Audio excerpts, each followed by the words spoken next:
Magandang araw sa iyo. Handa ka na ba sa ating paghimay ngayon? Ang sisilipin natin isang kaso sa Korte Suprema, AC No. 11981, Taday versus Apoya Jr. Nadesisyonan ito July 3, 2018. Ang kwento dito, isang abogado na gumawa ng peking desisyon ng korte para sa kliyente niya. Tatalakayin natin to based sa official na dokumento mismo para malinaw. Kasi hindi lang ito simpleng pandaraya Ito'y tungkol sa tiwala natin sa legal system. Gaano ba kalaki, sa tingin mo, ang pinsala kapag yung mismong tagapagtanggol ng batas, siya pa yung sumisira dito? Okay, game. Simulan natin sa umpisa talaga. Yung nagreklamo si Lea Taday, isa siyang OFW. Nasa Norway siya nung mga panahon yon, 2011. Kailangan niyang ipaanul yung kasal niya dito sa Pilipinas. So dahil malayo siya, inutusan niya yung mga magulang niya, humanap ng abogado. At nakilala nila itong si Attorney Dionisio Apoya Jr. Nagkaroon sila ng retainer agreement, April 17, 2011 yon. Pesos hulugan daw. Tapos dito, may mahalagang sinabi raw si Attorney Apoya. Ayon kay Ms. Taday, sabi raw okay lang kahit nasa abroad siya, hindi daw hadlang yon. Gagawa raw ng paraan si attorney. So ayun, inihanda ni Attorney Apoya yung petition for annulment. April 20, 2011 yung petsa, sa RTC Caloocan Branch 131. Ngayon, ito yung unang kailangan nating pansinin. Kasama sa petition yung verification and certification of non-forum shopping. Ito yung kailangang sinumpaan ng kliyente mismo, di ba? Sa harap ng notaryo. Oo, tama. Kailangan personal na nandoon para manumpa na siya ngayon at wala siyang ibang kasong kapareho. Pero yung kay Ms. Taday, ninotoryo mismo ni Attorney Apoya noong April 20, 2011. Kumpirmado naman na nasa Norway pa si Ms. Taday nung petsang yan. Teka, ibig sabihin, hindi siya humarap kay Attorney Apoya para manumpa? Hindi. Malinaw na paglabag yan sa notarial rules. Babalikan natin yan mamaya pero kitang-kita na dito yung pattern yung pagbabaliwala sa proseso. Okay. Sige, nagpatuloy yung kaso. Anong sunod? Okay, fast forward tayo. November 2011. Nagbakasyon si Ms. Taday dito sa Pilipinas. So, noong November 17, may binayaran daw ulit siyang legal fees, mga 14,500. Tapos, ayon sa kanya, personal daw na inabot ni Ate Apoya sa kanya ang isang decision dated November 16, 2011. Nakalagay doon, aprobado na, annulled na ang kasal niya. Ha? Ang bilis naman. Parang April lang sinampa, tapos November may decision na. Medyo, kahina-hinala nga. Oo, kahina-hinala talaga. At lalo pang nagduda sila nung tiningnan yung dokumento. Nakasulat daw galing sa RTC Branch 162 ng Caloocan. Tapos ang pumirma raw isang Judge Maelisa Becamon Angeles. Siyempre, pinaberipika agad ni Ms. Taday. At yun nga, nabisto. Ano? Walang ganong branch. Walang branch 162 sa RTC Caloocan at wala ring hukom na Ma Eliza Becamon Angeles doon. So, yung natanggap niyang desisyon, isang malaking peke. Grabe naman. Peking desisyon, peking korte, pati judge peke. Hay nako, anong ginawa ni Mr. Taday? Siguradong umusok ang ilong nun? Siyempre, galit na galit. Dahil sa panlulokong yun, nagdesisyon sila na tanggalin na si Attorney Apoya bilang abogado nila. Pero eto pa, may kasunod pa. Imbes na mag-file si Ate Apoya ng motion to withdraw as counsel, yung para lang siyang aatras. Ano ang ginawa niya? Ang final niya sa tunay na korte, yung RTC Branch 131, urgent motion to withdraw the petition. Sandali iklaro natin. Hindi lang siyang aatras bilang abogado. Pinapa-withdraw niya yung buong kaso ng annulment. Oo, yung mismong kaso ni Ms. Taday. At ang masakit pa, pinagbigyan ng RTC Branch 131. May order dated June 25, 2012, dismissed. Basura na yung annulment case. Naku po, so naloko na nga sa peking desisyon na wala pa yung mismong kaso niya, doble-dobleng perwisyo. Talaga? Sayang lahat ng binayad, yung oras, yung effort, balik sa zero. Kawawa naman yung kliyente. Si Ate Apoya, anong depensa niya dito? Sigurado itinanggi niya lahat, ano? Oo naman, itinanggi niya. Sabi niya, hindi raw niya alam na nasa abroad si Miss Taday nung nagnotaryo siya. Akala raw niya nasa Bicol nang. Itinanggi din niya na siya ang gumawa o nagbigay ng peking desisyon. Gawa-gawa lang daw yon ni Miss Taday o ng mga magulang. Imahinasyon lang daw. Pati yung pag-file ng motion to withdraw the petition, itinanggi din. Siya lang daw nag-draft pero ibo daw pumirma at nag-file. Pero ang dali lamang magsabi ng hindi ako yon, di ba? Paano nalaman ng IBP at ng Supreme Court na siya nga yung may kagagawan? Dito na pumapasok yung pagtahi-tahi ng ebidensya, circumstantial evidence kumbaga. Walang direktang video na pinepeke niya, pero malakas yung mga ebidensya. Una, yung sabi mo nga kanina, yung peking desisyon. Pinagkumpara ng IBP yung itsura, format, font, spacing, pati mga mali sa grammar nung petisyon na ginawa niya at nung peking desisyon. Ang findings, halos magkamuka, parang galing sa iisang source. Yung estilo, yung mga typo, pareho. Parang may signature style ng pagkakamali. Ganon nga. Tapos, pangalawa yung timing. Kailan siya nag-file ng motion to withdraw the petition? Sakto, pagkatapos siyang makonfront ng pamilya Taday tungkol sa peking desisyon. Parang nagmamadaling iligpit yung kaso, di ba? Para matakpan. Oo nga, medyo suspect yung timing. Ano pa? Pangatlo, yung pananahimik niya.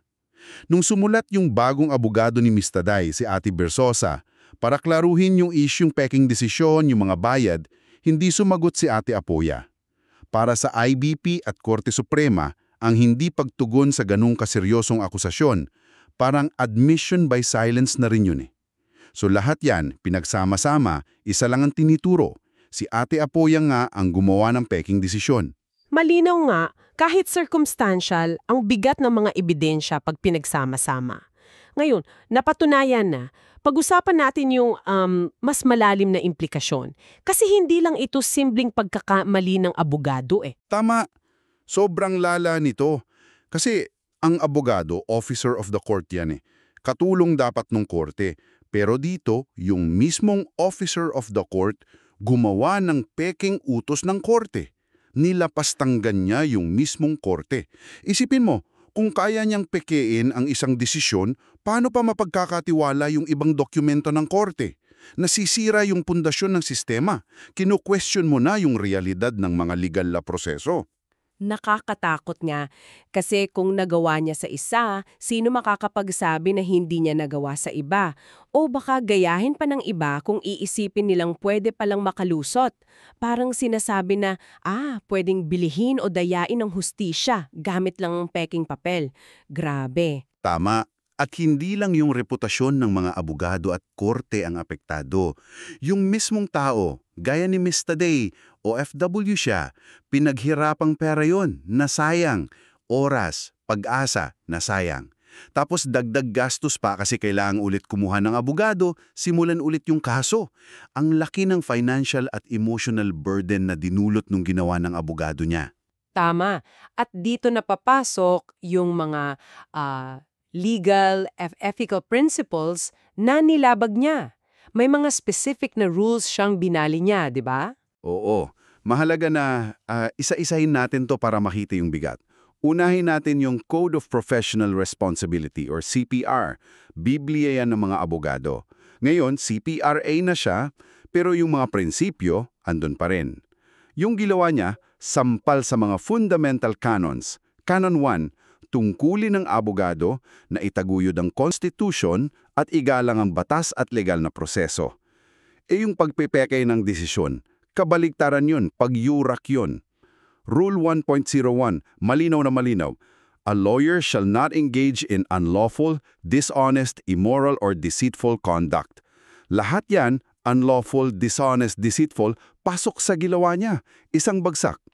Rule 1.02, bawal daw mag-counsel o tumulong sa gawaing labag sa batas o nagpapahina ng kumpiyansa sa legal system. Yung ginawa niya yun mismo yun. Nagsira ng tiwala. So hindi lang siya basta nagkamali. Sinasadya niyang labagin yung core ng sinumpaan niya. Yung sa pagnotaryo naman, yung wala si Miss Taday, Diyan papasok yung 2004 Rules on Notarial Practice. Akala ng marami, pirmat selyo lang ang notaryo. Pero hindi. Ang notaryo nagbibigay ng public faith sa dokumento. Parang sinasabi niya, totoo ito, sumunod sa batas. At ayon sa Section 2, Rule 4, bawal na bawal magnotaryo kung yung pipirma, una, wala sa harap mo nung oras na yon. Pangalawa, hindi mo personal na kilala o hindi mo na-verify yung identity gamit ang competent evidence. bakit nga ba sobrang higpit sa personal presence? Ano yung rational? Para masigurado nung notaryo na, una, yung pumipirma, siya nga talaga yon. Pangalawa, ginagawa niya nung kusa, hindi napilitan. At pangatlo, naiintindihan niya yung pinipirmahan niya. Kumbaga, gatekeeper ang notaryo ng integridad ng dokumento. Nung ninotaryo ni Attorney Apoya yung verification ng wala si Miss Taday, binuksan niya yung pinto sa pandaraya. Nilabag niya yung tiwala na binigay sa kanya ng batas bilang notaryo. Ito na nabanggit, yung fiduciary duty. Ano yun? Oo. Yung fiduciary duty, ito yung pinakamataas na standard ng tiwala at katapatan. Ang relasyon kasi ng abogado at kliyente, fiduciary yan. Nakabatay sa sukdulang tiwala at most trust and confidence. Obligado ang abogado na laging unahin ang interes ng kliyente, maging tapat, iwasan ng conflict of interest. Yung ginawa ni Ate Apoya, pagbigay ng peking desisyong, siguro para makolekta na yung bayad, tapos pag-withdraw ng kaso para pagtakpan, hay nako, tahasang agtataksil yan sa tungkulin niya. Ginamit niya yung tiwala ng kliyente laban dito. At syempre, lahat ng ito pagbabalewala sa lawyer's oath o panunumpa ng abogado, yung sinumpaan nila bago sila naging abogado. Nakakalungkot isipin na nangyayari yung ganito, isang paalala na yung sinumpaan, minsan napapako. Okay, so matapos nating himayin lahat yan, yung mga facts, yung mga rules na nilabag, yung implications, ang naging hatol ng Korte Suprema, 'di ba, disbarment. Tinanggal siya sa roll of attorneys. Oo, disbarment. Pinakamabigat na parusang administratibo yan. Para sa ganitong kabigat na kasalanan. Yung paggawa ng peking desisyon na nanloko ng kliyente at lumapastangan pa sa korte? O baka kailangan pa ng mas matinding pananagutan, siguro pati criminal prosecution, para mapigilan din yung iba na gayahin ito? At ano pa kayang mga hakbang ang kailangan para, alam mo yon, mapanumbalik yung tiwala ng tao sa mga abogado at sa sistema pagkatapos ng mga ganitong insidente? Gusto naming marinig ang iyong pananaw. May naiisip ka bang paraan o baka may tanong ka pa? Mahalaga ang boses mo dito. Sige, para lang i-recap natin yung mga susing legal na prinsipyo na nilabag dito. Una, yung Code of Professional Responsibility, Canon 1, Rule 1.01, 1.02. Obligasyon ng abogado, katapatan, pagsunod sa batas, pagprotekta sa integridad ng sistema. Pangalawa, yung 2004 Rules on Notarial Practice. Kailangan yung personal appearance para masigurado yung authenticity ng dokumento. At pangatlo, yung fiduciary duty, yung sukdulang katapatan ng abogado sa kliyente. Napakahalaga nito. Malinaw na ang paglabag dito ay may mabigat talagang kapalit, tulad na nangyari, disbarment. Dito na nagtatapos ang ating pagsusuri sa kasong Taday v. Apoya Jr. Sana nakapagbigay ito ng linaw at mas malalim na pag-unawa sa integridad na inaasahan natin sa ating mga legal professionals. Para sa mga susunod pa nating pagtalakay ng mga ganitong kahalagang kaso at issue, huwag kalimutang mag-subscribe. Ang pinag-usapan natin ngayon ay base sa desisyon ng Korte Suprema sa AC No. 11981, Lia B. Taday versus Attorney Dionisio B. Apoya Jr. na inilabas noong Hulyo 3, 2018. Hanggang sa susunod!